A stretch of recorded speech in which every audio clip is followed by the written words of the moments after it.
Good morning everyone. মোৰ অন্য এটা ভিডিঅ'লৈ সকলোকে স্বাগতম জনাইছোঁ আৰু এইটো হৈছে বেটাৰ টিফিনৰ ৰেচিপি। এয়া পাস্তা মই বইল কৰি লৈছোঁ, প্ৰথমতে অলপ সিজাই লৈছোঁ। তাৰপিছত এইফালে সেইটো বইলিংটো থৈ ল'লোঁ। তাৰপিছত এয়া ৰিফাইন অকণমান দি লৈছোঁ টাৱাত। তাৰপিছতে ইয়াতে মই আদা নহৰু পেষ্ট এটা বনাই পেলাই তাতে তেলত প্ৰথম দি লৈছিলোঁ, কিন্তু সেইটো মই ভিডিঅ' অপশ্যনটো ক্লিক নকৰিলোঁ, সেইবাবে সেইটো নুঠিলে। তাৰপিছত এনেকেই পাস্তা বনাইছোঁ। সি ভেজ পাস্তা, ভেজ চাওমিন এইবিলাক বেয়া পায়, সেইবাবে একেবাৰে প্লেইনকৈ বনাওঁ। আৰু পিঁয়াজো মানে এনেকৈ চিৰিলিকৈ দিলে তেতিয়াহে টেষ্ট পাওঁ আমি ডাঙৰবিলাকে, কিন্তু সি বেয়া পায়। কিন্তু পিঁয়াজৰ আকৌ ফ্লেভাৰটোও লাগে, কিন্তু পিঁয়াজ আকৌ তেনেকৈ পালে বেয়া পায়। সেইবাবে পিঁয়াজ নহৰু সেইখিনি মানে মই একেবাৰে পেষ্ট বনাই ফ্লেভাৰটোহে তাক দিছোঁ। সেইবাবে হেৰিখিনি চিৰিলিকৈ নাই। কেনেকুৱা লাগে ক'বচোন আপোনালোকে, টিফিনত কেনেকৈ কি দৰে দিয়ে। মই এনেকেই পাস্তা কেতিয়াবা বনাই দিওঁ। পাস্তাটো তাৰ খুব প্ৰিয়। পাস্তা, চাওমিন, মেগী এইবিলাক খুব প্ৰিয়, কিন্তু এইবিলাক বৰকৈ খোৱাটো ভাল নহয় অৱশ্যে। কিন্তু হ'লেও আৰু তেলটো অলপ কমকৈ দিওঁ। আৰু তাৰপিছত পাস্তা মছলা, মেগী মছলা এনেকৈ হেৰি কৰি পেলাই মিক্স কৰি পেলাই বনাই দিওঁ। আৰু বেটাৰ টিফিন ৰাতিপুৱা। কিবা ভুল হ'লে ক্ষমা কৰি দিব দেই। তাৰপিছত ইয়াৰ পাস্তা মছলা ইয়াতে দিছোঁ। তাৰপিছত মেগী মছলা অলপ দিম। কেনেকুৱা হৈছে জনাবচোন আপোনালোকে।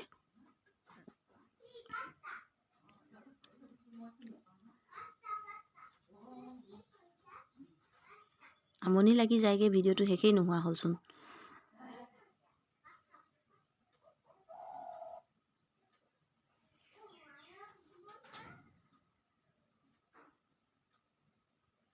তাৰপিছত ইয়াতে মেগী মছলা দি দিছোঁ। মেগী মছলা অলপ দি দিছোঁ, মানে মছলা অলপকৈ দিওঁ, মছলা নহ'লেওতো ভাল নাপায়। একো নাই বাৰু, ঘৰত সি ৰুটি চাহ খাই যায়, ভাত খাই নাযায় আকৌ দেই, ৰুটি চাহ খাই যায়, সেইকাৰণে একো নহয় আৰু। কিন্তু এনেই ইমান মছলাযুক্ত খোৱাটো ভাল নহয়, সেইটো জানো, কিন্তু খাই ভাল পায়, উপায় নাই। সেই তেনেকৈ আৰু।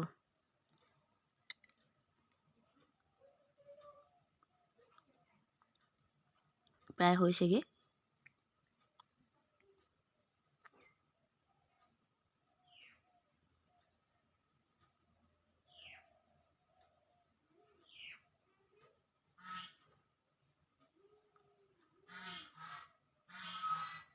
প্ৰায় হ'লগৈ আৰু।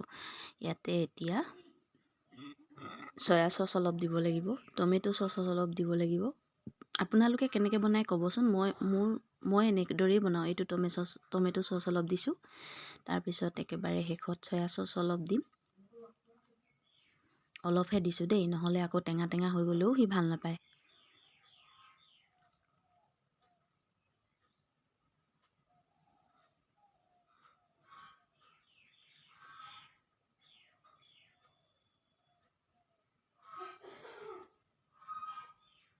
এইবাৰ চয়া চচ অলপ দি দিছোঁ। প্ৰায় শেষ হ'ব হৈছে, মানে বনাই শেষ হ'ব হৈছে, একেবাৰে শেষ হ'ব নমাব টাইমত চয়া চচ অলপ দি দিছোঁ। চয়া চচৰ কালাৰটো আহিলে, সি আকৌ হালধি দিলে বেয়া পায়।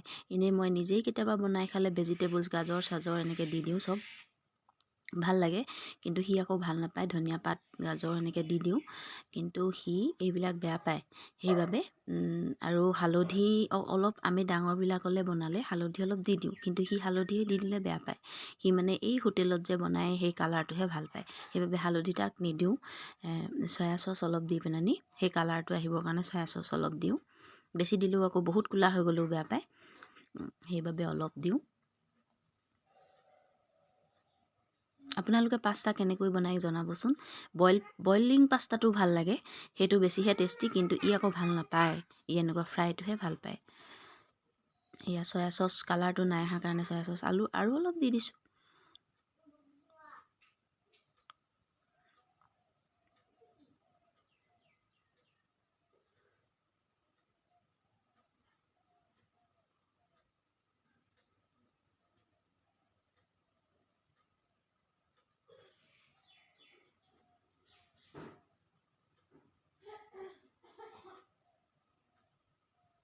আৰু বাকী মাঘ বিহু কেনেদৰে পাৰ হ'ল আপোনালোকৰ জনাবচোন। আৰু মোৰ ইউটিউব চেনেলটো ধৰিত্ৰী ব্লগ বুলি আছে, ছাবস্ক্ৰাইব কৰি দিব, লাইক কৰি দিব, অনুৰোধ কৰিছোঁ সকলোকে। এয়া হৈছেগৈ আৰু প্ৰায় অলপ ঠাণ্ডা কৰি থৈ দিম অলপ ঠাণ্ডা হোৱাৰ পিছতে এয়া বেটাৰ টিফিনত ৰেডি কৰিলোঁ টিফিনত দিলোঁ আৰু এয়া টমেটো চচ অলপ দি দিছোঁ সি স্কুলত খাব আৰু কেনেকৈ খায়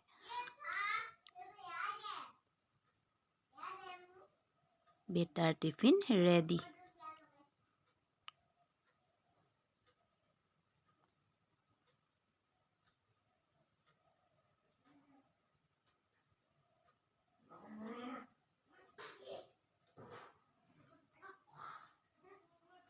বাই বাই